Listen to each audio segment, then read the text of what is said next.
processo de retomada das atividades requer zelo e segurança, principalmente para o mercado de limpeza profissional, que tem se destacado à frente das ações para garantir espaços saudáveis para quem precisa retornar ao trabalho.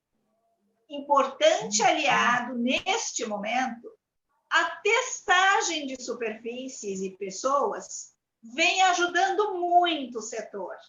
E para entendermos melhor como funciona, nesta edição do IG Plus Entrevista, recebemos José André Teixeira Azevedo, diretor da linha de negócios Meio Ambiente da Eurofins Brasil. Um gigante que cuida do diagnóstico clínico, farmacêutico, alimentar e ambiental. André, seja bem-vindo ao nosso bate-papo. Eu que agradeço a oportunidade de estar compartilhando um pouquinho aí a experiência que a gente tem, conhecimento e poder ajudar vocês aí a esclarecer o que for preciso, a gente está aí. Eu que agradeço a oportunidade. É o seguinte, André, todos nós estamos de cabelo em pé há praticamente um ano. Esse tal SARS-CoV-2, o causador da Covid-19, tem tirado o sono de todo mundo, principalmente quem atua na linha de frente, cuidando da higienização dos espaços. Justamente por conta disso, nós queremos entender como a testagem pode ser feita e quais são os benefícios dela, principalmente para quem atua nesse setor. Como é que as superfícies devem ser testadas? Bom, vamos lá. Esse ponto eu acho que é um ponto bem importante, não só para o setor, né, vinculado à parte toda de higienização e limpeza, mas também para nós, né, que somos os atores aí na cadeia junto dos ensaios, né? Então, assim, a importância da testagem de superfícies, acho mais interessante até a gente falar testagem dos ambientes, de modo geral, né? Porque transcende um pouquinho só as superfícies, né? Então, assim, eu acho que é extremamente importante para que as empresas não só as empresas, mas todos os segmentos, né, com atividade econômica que necessita do fluxo de pessoas e necessita do trabalho efetivo, né, de equipes e tudo mais, e visitas de clientes. Então, basicamente, todos os setores econômicos, né, os setores industriais e escritórios e shopping centers e lojas de rua, todos dependem muito desse tipo de monitoramento, né? Então, o que esses testes nos ajudam, né, na verdade? Eles nos ajudam a monitorar o tipo de risco que a gente pode estar envolvido e, principalmente, monitorar se os nossos protocolos, né, de higienização e de preservação de segurança, eles estão sendo eficazes para evitar, né, que a gente tenha adicionais fontes de contaminação, porque a contaminação está aí, como você falou, já tem um ano que a gente vem assolado por esse vírus, e a gente precisa, então, entender que dentro da dinâmica da própria possível contaminação e propagação do mesmo, conjunto com as nossas atividades, como a gente consegue fazer isso de forma a garantir maior segurança para o usuário, né, ou para o atuante, para o ator efetivamente na atividade. Então, a importância, a meu ver, é enorme para que a gente possa entender essa dinâmica e possa aí tomar as ações necessárias para mitigar e até evitar, se for possível, né? Agora vamos abusar da sua boa vontade. A gente quer entender, essa é uma dúvida minha, e imagino que muita gente, assim como eu, queira entender como é feita a testagem em pessoas, em humanos e superfícies. O processo é o mesmo? O tempo de resposta também? Como é que funciona? Bom, vamos lá, vamos dividir a tua pergunta em duas partes, né? Então, assim, a testagem, ela tem... Hoje, para humanos, existem vários tipos de testes diferentes, né? Existem testes sorológicos, testes PCR e outros testes no mercado. Não vou aqui julgar o quanto são bons, melhores ou piores. Existem as técnicas e tem suas validações, né? Seus limites. Quando a gente fala de superfície, a gente está falando especificamente de PCR, né? E aí o interessante é que a técnica do PCR, que muita gente já usava, já uma técnica já tradicional dentro dessa área de né, de análise de RNA, de DNA, só que com a pandemia ela recebeu, né, um status maior na mídia e nas conversas, né? Então, a análise ela migra para uma parte analítica efetiva final, ela é uma análise por PCR, que nada mais é do que um reconhecimento, né? Na verdade, uma extração do meio daquela sequência de RNA viral, depois uma codificação, uma condição no qual a gente amplia esse número de cópias do RNA para que ele seja detectável, e a partir de uma certa condição que espelha essa quantidade de cópias existentes naquele material amostrado, ele é possível de detecção e de uma compreensão se ele é efetivamente ausente ou presente naquela amostra. Então, a técnica final ela é a mesma. O PCR ele vai com humanos e nos ambientes. A diferença básica é que a carga viral ela é diferente. Então, as condições, né, de detecção e de como você amostra esses espaços ou essas condições são necessárias algumas diferenças. Então, basicamente, a diferença entre o teste de humano e os testes de ambiente, eles estão na amostragem, né, na forma como você gera aquela amostra que você acredita ser representativa do que você está avaliando. Então, em humanos, né, vocês veem por aí, eles usam o SWAB também, aquele cotonete específico para esse tipo de amostragem, né, que usa através, né, da boca, das narinas, para poder ter acesso efetivamente à garganta, faringe, e fazer essa amostragem, né? Em humanos, a carga viral é muito maior, né? Então, os aparatos que a gente usa, né, para extração e efetivamente análise, né, desse material, dessa cópia, né, de RNA, ela tem um tipo de abordagem, mas a análise final é o PCR. Quando a gente fala de ambiente, né, a amostragem ela pode se dar, por exemplo, em superfície, ela acontece através também de SWAB, só que numa área em torno de 100 centímetros quadrados, né? Essa área ela é amostrada também por esfregaço e as condições são levadas ao laboratório para que lá seja feita a extração e todo o sequenciamento das análises até chegar lá, né? Então, resumindo, basicamente, a técnica final analítica efetiva ela é a mesma, é um PCR em tempo real, né? E a grande diferença que nós temos nas etapas anteriores são as etapas anteriores, são as etapas de amostragem, extração e, efetivamente, a colocação para uma detecção final. Acho que é mais ou menos por aí as diferenças. Você acaba de falar, você vem explicando na sua resposta, então, a questão da amostragem. Para seres humanos, então, o ideal é que o teste seja individual, é preciso detectar se aquela pessoa está com a Covid ou não. Para a superfície, é possível fazer, então, por amostragem? Não é necessária a coleta de material para avaliação de todas as superfícies? Basta que seja uma? Só como é que funciona isso para a gente entender um pouquinho melhor? Legal, tua pergunta é excelente porque ela reporta justamente essa situação. Quando você quer identificar ou né, diagnosticar se um indivíduo está, né, contaminado com o vírus, você tem que fazer o teste específico para ele.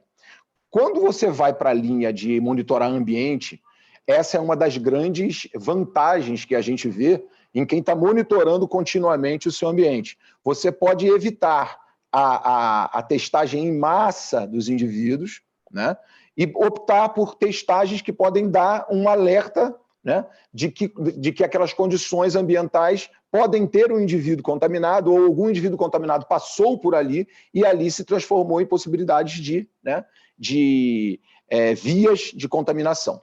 Então, quando a gente fala em superfície, até porque seria praticamente impossível a gente amostrar todo o ambiente, né, a gente faz, então, os protocolos, eles prevêem áreas de maior incidência ou maior propensão a ter ali a possibilidade, né, do vírus estar presente e ser uma fonte, né, de contaminação.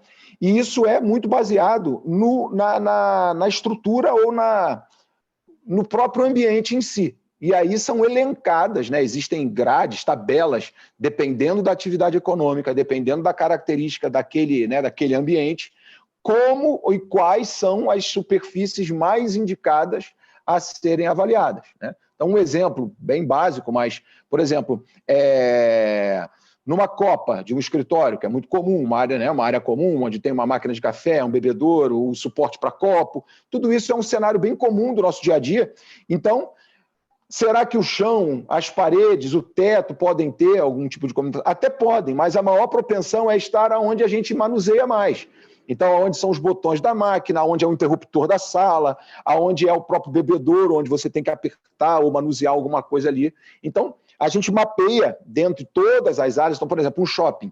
A praça de alimentação é uma área que as pessoas apoiam suas mãos nas mesas, elas levam as bandejas desde, né, Isso você vê, é comum você perceber, né? Não é à toa que, por exemplo, é muito comum hoje as lojas terem um plástico cobrindo a máquina para você digitar a sua senha, ou os elevadores terem no painel um plástico que de tempo em tempo é retirado e trocado, porque realmente isso espelha a realidade, né? Carros, onde você monitora veículos de frotas, por exemplo, que são multiusuário, você tem que utilizar, é o volante, é o câmbio, é o painel, aonde você toca, é onde realmente você vai ter mais propensão, ou aonde a sua área, né, de gotículas, através de tosse, fala, você acaba expelindo em cima das superfícies. Então, escritórios nas mesas, né, dos postos de trabalho, né, esse cuidado de efetivamente estar monitorando esses ambientes, cada ambiente vai ter a sua maior propensão a certas áreas a serem monitoradas como sentinelas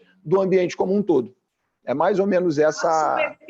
As superfícies de alto toque, então, continuam na mira, Sim. tanto do protocolos de limpeza quanto dos protocolos de testagem. Não há a menor dúvida. Né? O que a gente tem trabalhado na prática é uma linha muito forte, são essas linhas de monitoramento efetivamente do fluxo de cada um. Isso até me remete a uma pergunta que é muito comum, né? Que é: mas então com que frequência você deve monitorar esses espaços, né?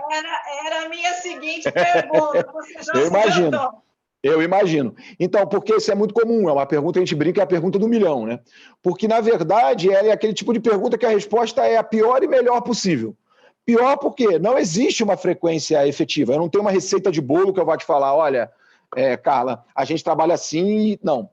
E, ao mesmo tempo, é a melhor possível porque ela é uma tendência a você tratar cada ambiente, cada atividade de um modo bem específico, né? Então, uma questão muito tailor-made, é feita ali sobre medida para aquela situação.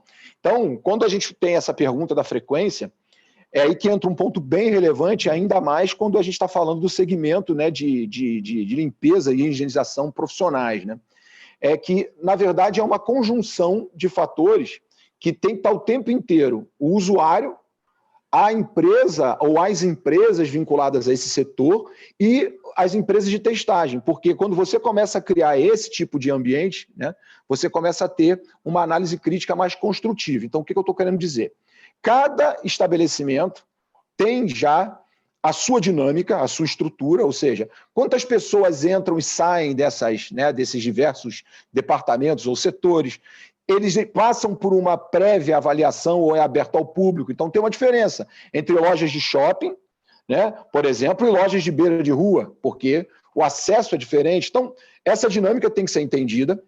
No segundo momento, a gente tem que estar o tempo inteiro, ombro a ombro, com os protocolos de higienização e limpeza, porque o protocolo vai dizer se ele é todo dia para todas as áreas, ou ele é intercalado, né? Que tipo de produto eu uso, que tipo de aplicação desse produto eu uso. Então, todas essas perguntas, elas têm que ser feitas antes da gente começar a fazer um monitoramento efetivamente do ambiente, né? Falando assim parece rebuscado, mas é bem simples. Se institui uma frequência inicial para aquela situação. Vamos fazer então a cada 48 horas a gente faz uma amostragem de algumas áreas específicas, áreas com mais entrantes, outras com menos entrantes, e ali nós vamos vendo se, com o passar dos dias, né, esses resultados eles forem dando negativos, é sinal de que a dinâmica do estabelecimento, o tipo de produto, aplicação e frequência estão de acordo, estão conformes. Mas se eu tiver 2, 3 amostragens em sequência, no qual isso ainda não está se mostrando eficaz, eu tenho que revisar os meus protocolos, até que a gente se ajuste, né, esse protocolo e deixe com que a rotina passe a efetivamente andar sozinha dentro de uma prerrogativa de que aquela área está protegida, né, está segura, se a gente pode dizer assim. Agora eu tenho uma outra pergunta capciosa. Assim Diga como lá. a gente se habituou ao longo desse um ano a ouvir falar em PCR, suave, testagem, a gente também tem se deparado com a questão do retorno deste teste. E aí é uma dúvida minha, mas imagino que seja de outras pessoas também. Em quanto tempo após a coleta, né, a testagem por amostragem é feita, em quanto tempo se recebe o resultado e como ele é apresentado? Se a gente estabelece uma rotina, como você disse há pouco, para que seja feito o ajuste de protocolos, eu preciso, então, ter uma frequência maior dessa resposta para eu poder responder rapidamente. Como é que isso acontece? Explica para a gente. Legal, muito bom. É assim, o resultado a gente pode padronizar aqui, ele é emitido entre 48 e 72 horas, tá? Se você me perguntar que é possível que a gente faça isso de uma forma a menos de 48 horas, é possível, mas aí vai depender do volume de amostras que estão tramitando contemporaneamente no laboratório. Então, o prazo definido, né, efetivamente, ele é um prazo de 48 horas a 72. Por que eu digo a 72 horas? Porque esses testes, é interessante falar para vocês, eles são, na verdade, subdivididos em 2 níveis, né? A gente faz, para 100% das amostras, a gente faz testes que identificam a família do coronavírus, né? Então, a gente testa um sequenciamento, né, de RNA, que é um sequenciamento comum a todos os coronavírus. Se positivado esse resultado, a gente investiga uma sequência, né, de RNA específica para o SARS-CoV-2. Então, a maioria das amostras, eles acabam, né? A gente tem amostras que têm resultados negativos já na primeira instância, não requer uma análise mais aprofundada posterior. Então, para que tenha uma margem de segurança, então a gente trabalha sempre entre 48 e 72 horas, sendo que o tempo, efetivamente, que a gente conta no laboratório, né, e que se apresenta ou oferece aos clientes é de 48 horas. Tá? Às vezes é necessário um pouco mais. Esse resultado que sai, então, com essas entre 48 e 72 horas, como é que ele vem? É identificado presença de SARS-CoV-2 ou não? Como é que isso vem? Eu imagino assim, uma liderança, um líder de equipe de limpeza que receba isso em mãos. É fácil dele identificar, é fácil ele entender o que está dizendo. Muito tranquilo. Muito tranquilo. O resultado, os laboratórios, a gente tem uma certa boa prática ao apresentar os resultados, porque a gente é regido por uma série de normas, né, e obrigatoriedades que esse relatório ou laudo final tem que apresentar. Mas o que é interessante no nosso laudo, que ele tem uma carga de informações inerentes ao processo, que é obrigatório ter, né, que é que método foi usado, né, o princípio do método, se ali são apresentados todos os controles de qualidade, de garantia da qualidade da metodologia, que são feitos em paralelo aos testes, também são apresentados, mas ele tem também um lado muito simples de identificação, porque o resultado ele é bem claro, ele vai te falar exatamente a presença ou ausência, né, do SARS-CoV-2 naquela superfície amostrada, e ele diz também claramente a descrição daquela amostra. Então, a amostra foi retirada, vamos supor, de uma mesa do escritório tal, toda ela endereçada conforme o cliente fez no momento que ele fez a amostragem e gerou essa amostra. Então, o laudo é bem simples, ele linka perfeitamente a metodologia, o resultado simples entre presença e ausência e efetivamente aonde essa amostragem foi feita. Então, assim, é total coerência dentro do resultado para que a gente saiba que área dentro daquele ambiente está efetivamente sendo uma fonte de contaminação ou não. Estamos aqui falando da testagem em superfícies, mas eu me lembro, lá pelo começo da pandemia, uma notícia veiculada na imprensa a respeito da identificação do coronavírus em postes na cidade de Belo Horizonte, em Minas Gerais. A região, o bairro estava tão contaminado que foi detectada a presença em poste e depois até no esgoto. Essa testagem pode ser feita em outros locais que não sejam apenas superfícies de alto toque? Sim, perfeito. Na verdade, o que a gente costuma fazer a abordagem é uma abordagem de monitoramento de ambientes, né? E aí o ambiente a gente pode aí colocar dentro do espectro de possibilidades de análise, a gente tem o ar e as superfícies, de modo mais geral para estabelecimentos no qual, né, tem uma estrutura fechada, e você tem adicionalmente também a possibilidade de fazer as análises em efluentes, né? Essa análise de efluente ela é bem interessante porque ela pode dar conta de estruturas de prédios ou de blocos dentro de uma estrutura fabril. Então, a carga viral presente numa amostra de efluente ela é alta. Então, a metodologia com a sensibilidade adequada, ela consegue detectar se feita uma amostragem composta, ou seja, você monitorar um dia inteiro, né? E a cada período de meia em meia hora ou de uma em uma hora, você tomar uma alíquota do esgoto ou de qualquer outra via. E você fazer uma composição dessa amostra e no final fazer uma análise, é possível que você, se identificar o SARS-CoV-2 nessa amostra, você tenha uma noção de que naquele prédio, naquela instalação, você teve alguém durante o dia que porventura tenha tido, né, esteja contaminado e seja uma fonte. Então, ao invés de você monitorar 100% das pessoas, ou até mesmo mais ambientes, ou andar por andar, setor por setor, você consegue ter uma noção de que naquela edificação existe e nas outras não. E aí você direciona o monitoramento para aquela edificação dentro da indústria. É uma possibilidade. O ar é muito interessante também, a gente tem usado muito o ar, a gente sabe que toda essa questão do uso de máscara, isso não é uma questão de marketing ou não é uma questão de necessidade efetiva, as pessoas precisam ter essa consciência. Realmente uma das principais fontes de contaminação são as gotículas, né? As partículas que a gente lança no ar, e elas também são as que possibilitam as superfícies estarem contaminadas, porque muitas vezes, se você pode estar até com as mãos com cuidado, lavando as mãos, mas se você não usa máscara, você, né, proporciona que essas partículas caiam em cima das superfícies. Então é importante que as pessoas tenham essa consciência. Então o ar também é um tipo de amostragem muito usado e que a gente tem bastante segurança no resultado final que a gente emite, porque a gente percebe que os ambientes monitorados a gente tem condição de ter uma maior segurança quando a gente conhece o ambiente que a gente está, e as amostras de ar são valiosas para isso.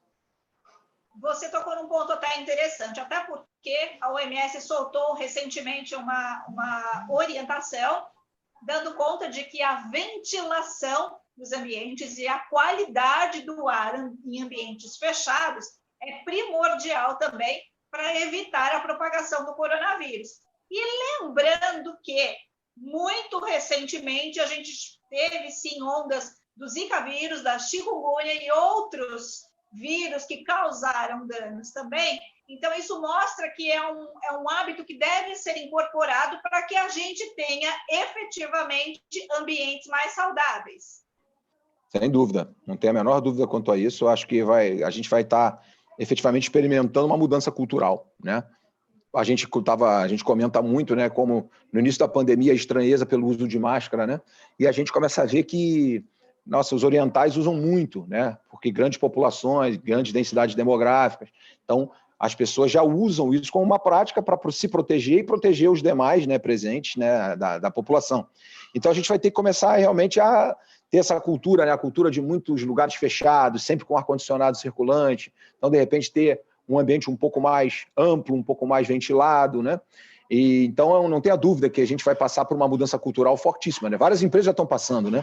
Se questionando quanto aos grandes escritórios, se questionando contra o home office, né? Se questionando a respeito da própria eficiência de cada um desses modelos. Então, acho que a gente vai ter realmente um período ainda aí para raciocinar bastante, pensar, e a pauta vai ter que incluir todas essas questões de novas doenças, de novas pandemias, que porventura apareçam, né? E com certeza a gente lembrar que a máscara deve ser utilizada corretamente, cobrindo nariz e boca, porque queixo não pega coronavírus, né? É sempre bom falar, chover no molhado, mas orelha também não pega coronavírus. Exato. Nariz e boca justamente por conta dos perdigotos e daquilo que a gente acaba inalando, né? Sem dúvida. Mas agora vamos lá para um outro ponto delicado. Na Europa já houve a famigerada segunda onda da Covid-19 e aqui, pelo visto, ela está vindo aos borbotões. Novas cepas já foram localizadas em Manaus, agora também no interior de São Paulo, inclusive em população que não transitou, que não viajou. E isso mostra para a gente que o vírus ele é muito mais ligeiro do que a gente imagina. Como é que fica, então, dentro desse cenário, com a pandemia se agravando, a questão da testagem? Ela veio para ficar? Ela deve ser, de fato, incorporada aos protocolos? Não tenho dúvida. Não tenho dúvida. O que a gente tem visto no todo o trabalho que a gente faz junto aos clientes finais sobre esse tipo de abordagem, para a gente é claro. A gente tem uma tendência, inclusive, até um produto que a própria Eurofins tem, né, é que, além da testagem em si, uma avaliação, um programa um pouco mais amplo dentro da empresa, prevendo, né, uma revisão do sistema de gestão, né, da qualidade da empresa, passando pelos procedimentos, passando pelas testagens, pelos protocolos, passando por homologação de fornecedores que também tenham condutas, né, dentro de uma linha voltada para essa segurança e essa, né, a questão da prevenção. Tudo isso é algo claro para nós, né? E dentro do que você tocou, o que é bem interessante é a visão, né, e o papel, né, das empresas que trabalham com a limpeza profissional. Então, eu particularmente acho que são essenciais, né, para garantir esse fluxo dentro das empresas. E quando eu digo essencial, no mais puro conceito do que seria essencial, porque são os responsáveis efetivamente pela aplicação, né, responsável dos produtos, da qualidade do produto que está sendo colocado. Então, aproveitar que é uma indústria muito séria aqui no Brasil, bem regulada, com associações bem sérias dentro do que é a política correta para esse tipo de setor industrial. Então, assim, para a gente é claro e evidente essa importância, né? E a testagem ela vai permear algumas questões, né? Eu acho que um primeiro ponto é a testagem da eficácia do produto. A gente tem feito bastante teste de eficácia, ou seja, efetivamente a gente está amostrando, né, o espaço, a superfície, antes e depois da aplicação de um produto específico, né, e aí se identificar antes a presença e depois e posteriormente a ausência, e aí mostrar a eficácia disso. Não é uma tarefa simples, porque não é qualquer superfície que estaria supostamente contaminada, então você tem que fazer uma contaminação controlada desse material. Então, geralmente isso é feito, a gente tem dispositivos, né, que a gente faz essa contaminação controlada não só no próprio ambiente da empresa, mas em laboratório. E existe o outro lado, que é efetivamente a comprovação e o monitoramento dos protocolos que essas empresas utilizam, né? Então, será que a periodicidade que a limpeza é feita, a forma de aplicação do produto, né, se os procedimentos estão corretos e são eficazes, tudo isso a gente pode estar fazendo o tempo inteiro e gerando uma segurança, não só à empresa prestadora de serviços de limpeza, como o cliente final deles, né? No qual eles vão estar o tempo inteiro sabendo o que está acontecendo naquelas superfícies e garantindo uma boa prática futura para os usuários daquele ambiente, né?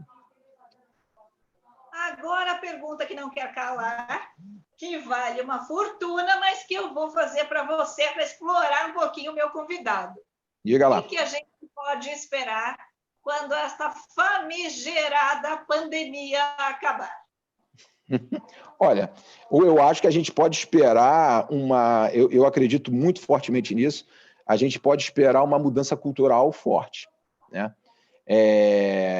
Aquilo que eu estava falando há pouco, o tempo inteiro nós estamos repensando, né, nossos protocolos, repensando quantas empresas com o início da pandemia se depararam com situações que não haviam pensado antes, né? Situações práticas, inclusive envolvendo colaboradores, envolvendo áreas e que, né, isso vai desde o escritório, que virou home office, até efetivamente produções impactadas com isso, né? Então, eu acho que a gente pode esperar uma grande revolução efetivamente no conceito com que as empresas, né, dentro das análises de risco que todo sistema de gestão tem, vamos ter que começar a incluir cada vez mais essas questões vinculadas à saúde e a possíveis outras pandemias, né, e detalhes similares. Então, isso eu espero. E espero também que a gente mantenha uma disciplina de agora em diante, porque com a vinda da vacina, que é uma felicidade para todos nós, uma conquista da ciência, uma conquista né, da humanidade nesse período, mas a gente tem que ter cuidado, porque isso existe um cronograma, um calendário, né? E a demanda vinculada à possibilidade de produção e execução dos planos de vacinação ainda vai requerer um tempo de cuidado muito grande. Então, a gente tem que ainda ter essa questão clara de que ainda temos muito trabalho a fazer, as empresas ainda precisam estar fazendo programas muito sérios de retomada das atividades, né, de monitorar os seus ambientes, monitorar os seus colaboradores, até para que elas mesmas não tenham maiores prejuízos ainda, né, com paralisações ou paradas de operação por conta dessas ondas, conforme você está falando. Existe uma preocupação grande com as variantes, né? A gente tem visto na mídia o tempo inteiro falando sobre essas variantes, o que é normal dentro de um ciclo de vírus, né? Estamos falando de algo que muta, e aí nós vamos ter as variantes, mas ao passo também que a ciência vem em paralelo aí, já trabalhando novas detecções e também tentando vacinas que também têm um espectro maior. Então, eu acho que assim, o que eu espero é um grande rebuliço do bem aí, né? Que a gente ainda tenha bastante preocupação em mudar efetivamente essa cultura e gerar todo esse tipo de trabalho dentro dos nossos sistemas de gestão para mitigar ou evitar esses efeitos, né? A gente aprendeu uma lição muito importante. Como um vírus, uma das estruturas mais simples é apenas uma molécula com uma capa de gordura. E como é que ele pode causar um rebuliço, uma revolução tão grande na vida das pessoas e na humanidade como um todo? Isso faz a gente aprender, faz a gente ficar cada vez mais atento que, apesar de toda a evolução científica, tecnológica, de trabalho, de conhecimento, a gente ainda tem muita lição de casa para fazer e os detalhes devem ser muito bem atentados para que a gente não fique de novo numa situação dessas. Perfeito. É bastante interessante sua colocação, ela veio bem a calhar, muito pertinente, André. Muito obrigado. E assim a gente vai encerrando essa edição com esse assunto tão interessante, tão importante para o mercado de limpeza profissional, agradecendo ao tempo, ao conhecimento e à disponibilidade do André em compartilhar conosco esse conteúdo tão rico e também a nossa audiência que nos acompanha e em especial aos nossos patrocinadores, Alfatena, Inservice e Spartan, que apostam neste projeto chamado IG Plus Entrevista. André, adorei a conversa. Muito obrigada pela sua atenção. Eu que agradeço. Estamos sempre aí, o que vocês precisarem, a parceria, estamos sempre juntos. Muito obrigado pela oportunidade. Quando tiver novidades, corra aqui conosco, conte em primeira mão, porque o canal está aberto e você é nosso convidado para sempre trazer conteúdo enriquecedor. Muito obrigado. Assim farei. Obrigado pelo tempo. Mais uma vez, obrigada à audiência. E eu vou encerrando com uma frase de Albert Einstein que resume esse bate-papo com o André. Ela diz assim: a menos que modifiquemos a nossa forma de pensar, não seremos capazes de resolver os problemas causados pela forma como nos acostumamos a ver o mundo. É para pensar mesmo, é para colocar em prática.